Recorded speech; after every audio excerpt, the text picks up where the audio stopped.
सतलोक के अंदर ऐसी ही सृष्टि है, ऐसे ही मनुष्य, वह पशु पक्षी नहीं है, ये कीड़े मकोड़े नहीं है जो वहां सदाबहार वृक्ष है और सदाबहार वहां के काजू किस्मत सेब संतरे और फल फूल फ्रूट सारे सदाबहार हैं। वहां जाने के बाद प्राणी ना वृद्ध होता ना उसकी मृत्यु होती। अपने आत्मा यदि हमने वहां जाकर के नए धक्के खाने हैं, डोट बनकर घूमना, क्या आनंद होया? वो खाक आनंद है।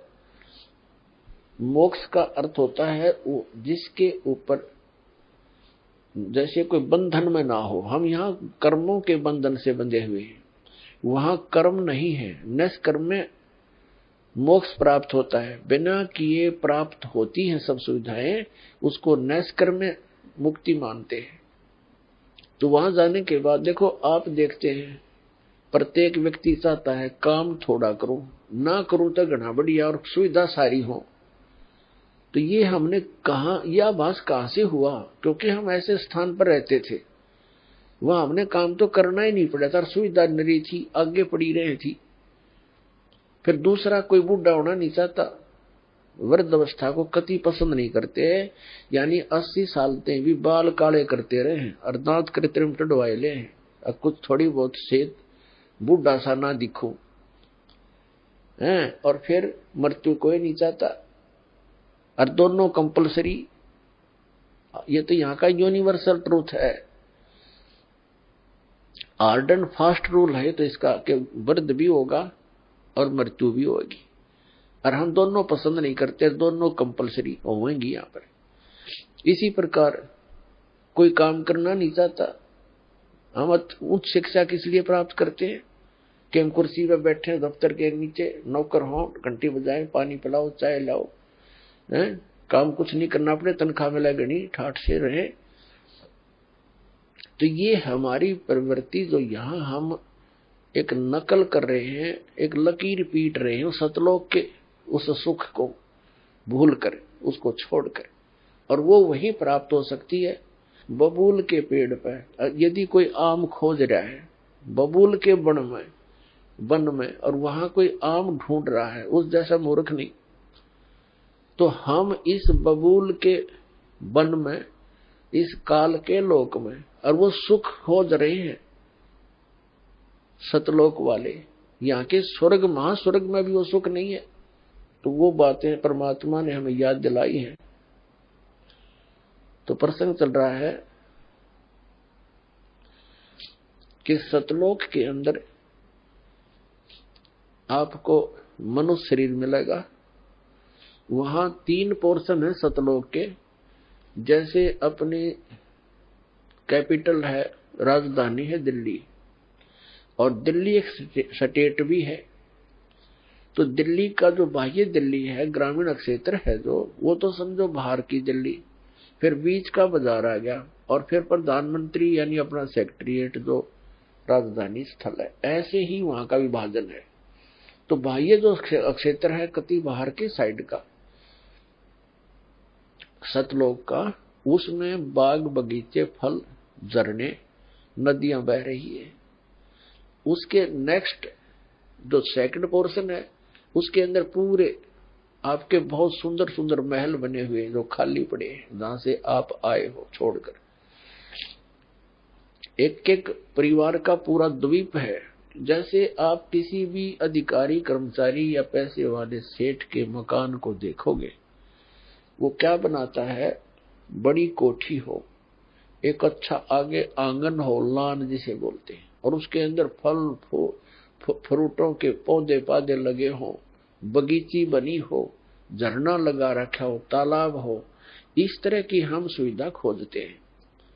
और हम पिकनिक मनाने जाते हैं, पहाड़ देखने आ जाते हैं, बड़े बड़े सुंदर स्थान, झरने देखने जाते हैं। ये हमारा स्वभाव वहां से बना हुआ है।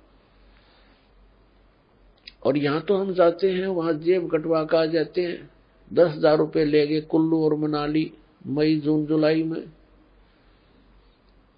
और अपने पैसे खर्चो, वह कुछ दिनों के लिए इधर उधर सैर सपट्टे करो और पैसे बर्बाद करके वापस आ जाओ। यहाँ का तो ये सुख है। और सतलोक में जाने के बाद वो कभी अभाव नहीं, कोई खर्च नहीं और किसी किस्म का कोई वहां दुख नहीं। तो अब हम कोई मरना नहीं चाहते और ये परिवार बना रहो, हम मरा नाम न कति जरूरत नहीं, चाहे दुखी और भी हो जावा, हम यहां से नहीं जा सकते, जरूरत ही नहीं हमने जाने की फिर। लेकिन यह मृत्यु खतरनाक हमारे लिए और वृद्ध अवस्था, और ये सारा वहां होगा और वहां फिर दुख नहीं, कोई काम नहीं, अपना बहुत ही सुविधा है आपको। वहां भी आपको परमात्मा की याद बनी रहती है, परमात्मा की जो सिमरन वहां भी आपने करना होता है। उस सिमरन का इतना आनंद आता है, कई व्यक्ति सोचते हैं फिर वहां करें क्या, वहां परमात्मा की याद, वहां बहुत सब सुविधाएं हैं जो या वर्णन नहीं कर सकते। वहां आपको पता भी नहीं चलता कितना समय बीत जाता है और आप सदा सुखी रहते हो। कोई राग द्वेष नहीं, कोई ऐसी चीज का अभाव नहीं जिससे राग द्वेष बने, कोई ऊंचा बड़ा नहीं, छोटा बड़ा नहीं, वहां पर सबको एक जैसी सुविधा। तो ये सतलोक के अंदर सभी सुविधाएं हैं और वहां पूर्ण मोक्ष है वो प्राणी, कोई प्रतिबंध नहीं। क्योंकि जितने भी यहाँ कानून बनाए जाते हैं निकम्मे आदमियों के लिए बनते हैं। जो नागरिक अच्छे होते हैं वो तो वैसे अपना सद्भावना से रहते हैं, वो कोई अपराध करते नहीं। तो वहां सभी नागरिक सही हैं, उनका कोई द्वेष नहीं, राग नहीं, क्योंकि यहां से वही प्राणी जाएगा जिसका नेचर सुधर जाएगा और भक्ति धन हो जाएगा। तो यहाँ आपका व्यवहार और स्वभाव सुधारने के लिए प्रैक्टिकल कराया जाता है।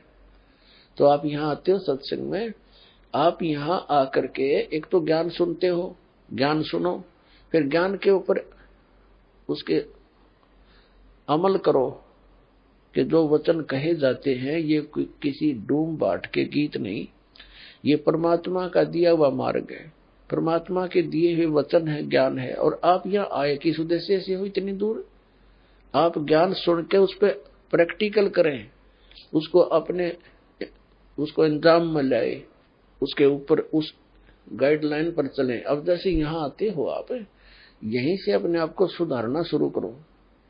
जैसे सभ्य लोग होते हैं, बस में बैठे हैं और कोई देखा, कोई वृद्ध है, उसको कहते हैं अपने साथ एडजस्ट कर लेते हैं, आओ आप बैठ जाओ। और कुछ ऐसे नेक होते हैं अपनी सीट छोड़ देते हैं, आओ जी आप बैठ जाओ। तो पुछले पुण्य कर्मी प्राणी है वो, ऐसे स्वभाव जिनका बना हुआ है। अरे किन्हों का क्यों खड़ा रहे, तो वो कैसा व्यक्ति है। तो ऐसे ही आपने ये एडजस्टमेंट, ये प्रैक्टिकल यहाँ करना है।